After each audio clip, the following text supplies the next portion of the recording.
Hello everyone, कैसे हैं आप सब लोग। लव फॉर गार्डनिंग में आप लोगों का बहुत बहुत स्वागत है।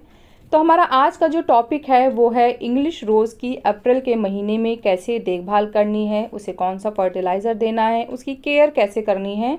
इन्हीं सभी चीज़ों के बारे में मैं आपको बताने वाली हूँ। तो जिन जिन टिप्स के बारे में मैं आज बात करने वाली हूँ, आपको भी वो टिप्स को ऐसे ही फॉलो करना है जैसे कि मैं आपको बता रही हूँ। तो आपके प्लांट में भी न्यू ग्रोथ स्टार्ट होगी और अप्रैल के महीने में भी फ्लावरिंग अच्छे से होगी। तो मेरे वीडियो को स्किप ना करके पूरा वीडियो अच्छे से देख के समझिएगा। मैं आपको दिखाती हूँ कि मेरे प्लांट्स में अभी भी न्यू ग्रोथ हो रही है। ऐसा नहीं कि जो फ्लावर खिले हैं बस वही हैं, छोटी छोटी सी ग्रोथ भी स्टार्ट हो चुकी है, जिससे मुझे फ्यूचर में मेरे प्लांट को फिर से फ्लावरिंग मिलेगी। ये देखिए छोटी सी कली है और इसके भी देखिए आप किनारे किनारे से हल्की हल्की सी ग्रोथ स्टार्ट हो रही है। तो इसका इशारा है कि अब हमें वहाँ से भी एक नया फ्लावर मिलेगा। तो मैं आपको दिखाती हूँ मेरे प्लांट्स में अभी भी ग्रोथ जो हो रही है वो मैं दिखाती हूँ।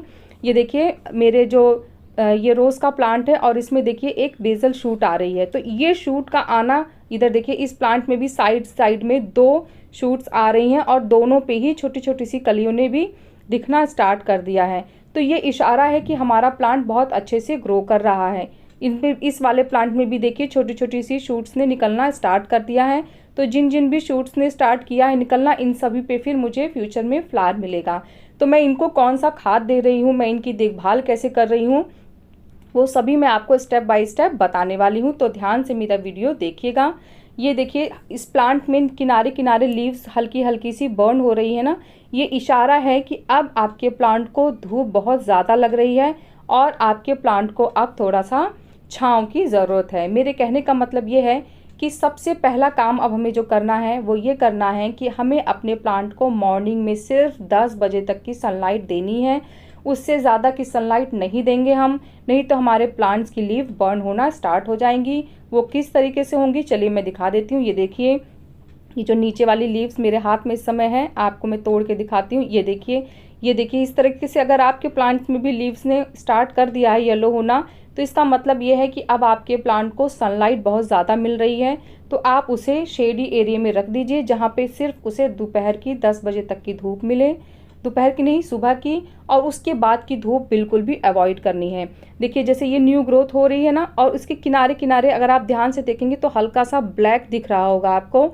ये इशारा है कि हमारी लीव अब बर्न होना स्टार्ट हो गई है।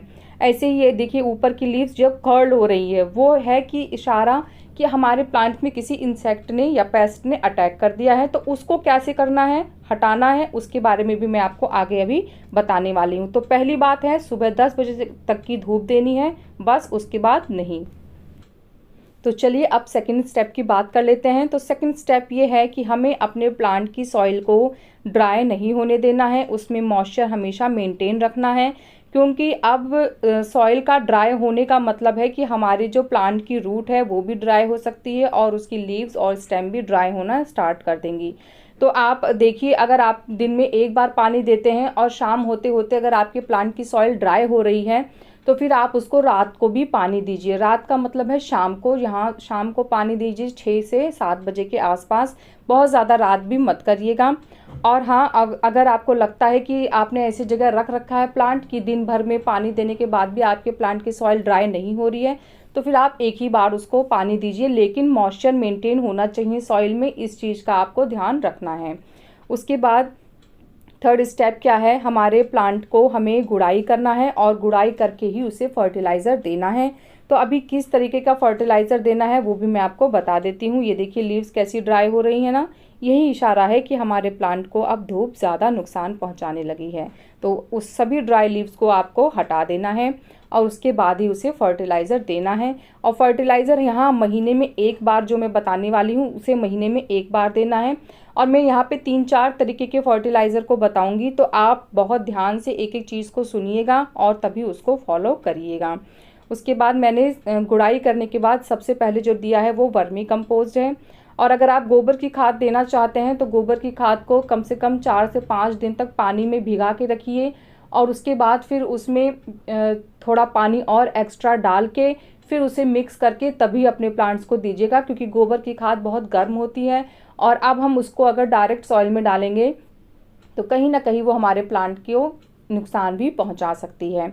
तो उसके बाद मैंने यहाँ पे बोन मील डाला है 1 स्पून, और बोन मील डालने के बाद फिर मैंने यहाँ पे नीम की खली डाली है। तो ये सब मैंने 1-1 स्पून ही डाला है, और उसके बाद इसको सॉइल में अच्छे से मिक्स कर देना है।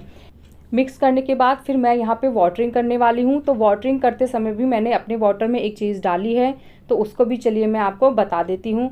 जैसे कि इस समय हमारे प्लांट में इंसेक्ट का, पेस्ट का भी बहुत तेज़ी से अटैक होता है, तो उससे बचाने के लिए हम अपने प्लांट के ऊपरी पोर्शन में स्प्रे करेंगे, और उसकी रूट्स को बचाने के लिए यहाँ पे हम किस चीज़ का यूज़ करने वाले हैं चलिए मैं आपको बता देती हूँ।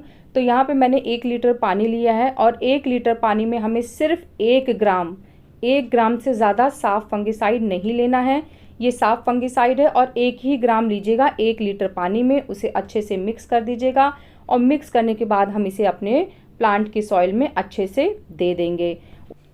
4th स्टेप में अब हमें क्या करना है, हम एक बॉटल लेंगे जो कि स्पॉलियर बॉटल होती है, और उसमें हमें 1 लीटर पानी लेना है। देखिए ये मेरा स्पॉलियर बॉटल है, और इसमें मैंने 1 लीटर पानी लिया है।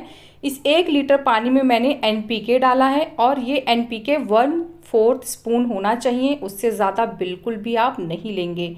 उसके बाद मैंने इसमें लगभग 1/4 स्पून ही एप्सम सॉल्ट डाला है, और इन दोनों चीज़ों को हम पानी में डिज़ोल्व कर लेंगे, और उसके बाद अच्छे से शेक करके अपने प्लांट्स में स्प्रे करेंगे। चलिए अब ये बात कर लेते हैं कि इस स्प्रे को हमें कब यूज़ करना है और कितने दिन पे यूज़ करना है।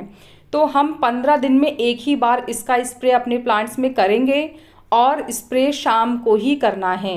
अब आप याद रखिए, हम कोई भी काम देंगे वो शाम को ही करेंगे, क्योंकि दिन में स्प्रे करने के बाद अगर हम अपने प्लांट्स को पूरा दिन ऐसे ही धूप में छोड़ देंगे तो उसके ऊपर जो पानी की बूंद पड़ी रहती है ना, वो गर्म करके हमारे प्लांट को नुकसान पहुंचा सकती है।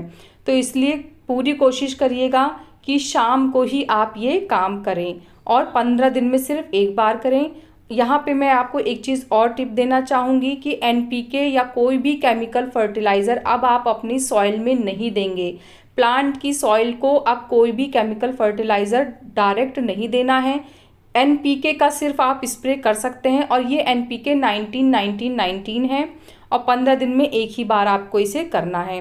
अब क्या होता है कि इस मौसम में इंसेक्ट का, पेस्ट का बहुत तेज़ी से अटैक होता है, और फंगस का भी बहुत खतरा होता है प्लांट में।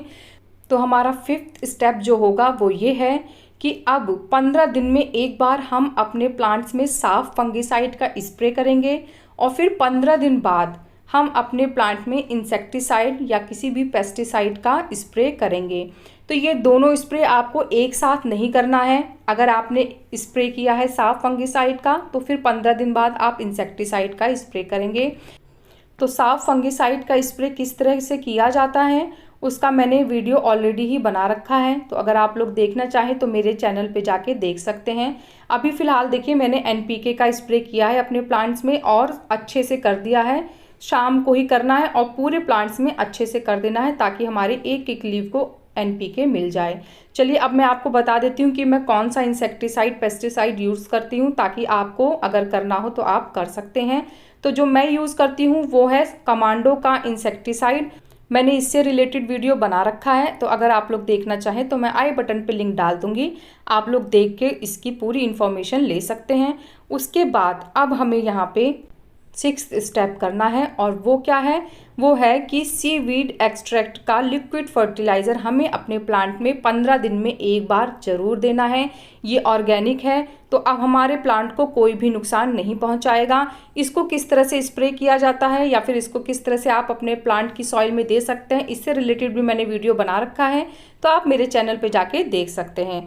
फिर 7वां स्टेप हमें क्या करना है, जो भी प्लांट की हमारे जो फ्लावर है वो ड्राई हो गया है उसको हटा देना है। तो हटाते समय हमें ध्यान रखना है कि 1 से 2 लीव के बाद ही हम अपने प्लांट की ब्रांच को कट करें, और जिस ब्रांच को कट करेंगे वहाँ पे साफ फंगिसाइड का पेस्ट ज़रूर लगा दीजिएगा। आप यहाँ पे हल्दी का पेस्ट भी लगा सकते हैं।